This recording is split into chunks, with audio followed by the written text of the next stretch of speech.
জয় শ্রীরাম। মঙ্গল কর জয় মঙ্গল রাম, সঙ্গত শুভ বিভু বোধয় রাম। কৃত্তিবাস বিরচিত সপ্তকাণ্ড রামায়ণের আদিকাণ্ড থেকে আমাদের পাঠ চলছে।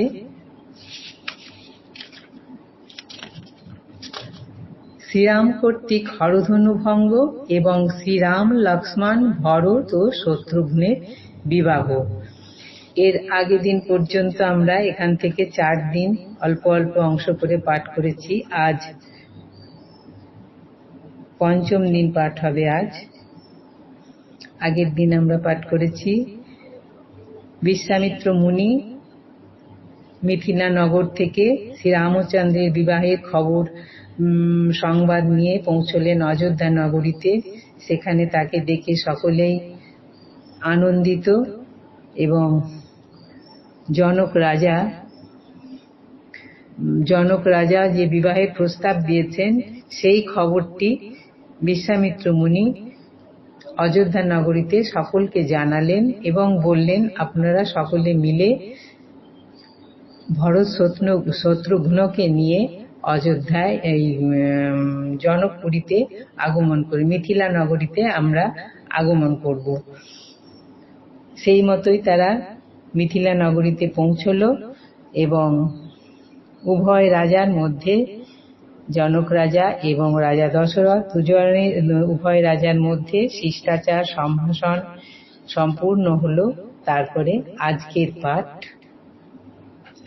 যেই ঘরে বসিয়া আছেন রঘুবীর, সেই ঘরে চলিলেন দশরথ বীর।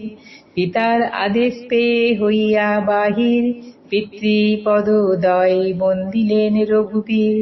লক্ষণ বন্দিল গিয়া পিতার চরণ, রামের চরণ বন্দে ভরত শত্রুঘ্নন।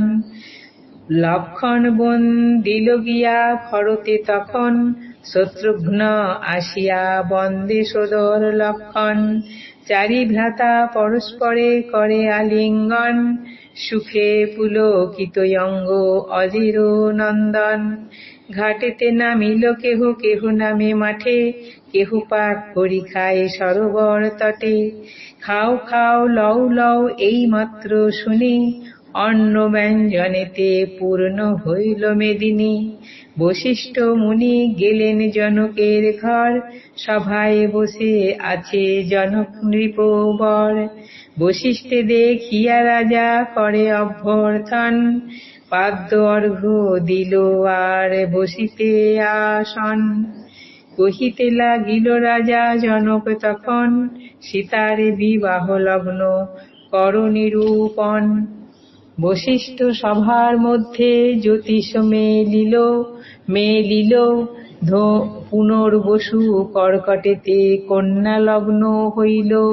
তাহাতে বিবাহ বিধি হইলে ঘটন, স্ত্রী পুরুষে বিচ্ছেদ না হয় কদাচন। সেই লগ্ন করিলেন যত বন্ধুজন, স্বর্গে থাকি যুক্তি করে যত দেবগণ। স্ত্রী পুরুষে বিচ্ছেদ না হয় কালান্তরে, কেমনে মারিবে তবে লঙ্কার ঈশ্বরে। মন্ত্রণা করহ এই বলি সারোদ্ধার, লগ্ন ভ্রষ্ট কর গিয়া শ্রীরাম সীতার। নর্তক হইয়া তবে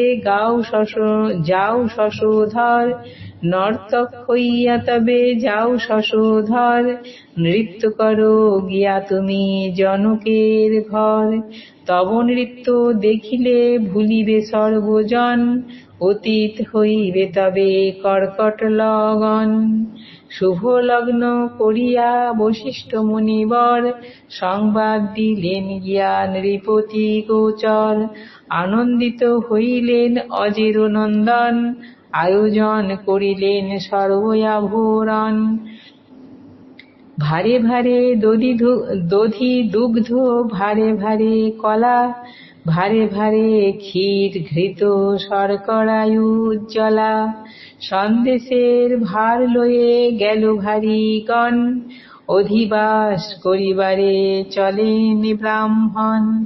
সভা করি বসেছেন জনক ভূপতি, সেইখানে গেলেন বশিষ্ঠ মহামতি। দ্রব্যের যতক ভার রাখিলে কি গিয়া, বশিষ্ঠ বসেন কুশ আসন পাতিয়া।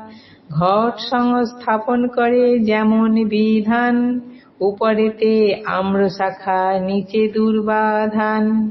বেদধ্বনি করিতে লাগিলেন ব্রাহ্মণ, সীতাকে আনিয়া দিল নানা আবরণ।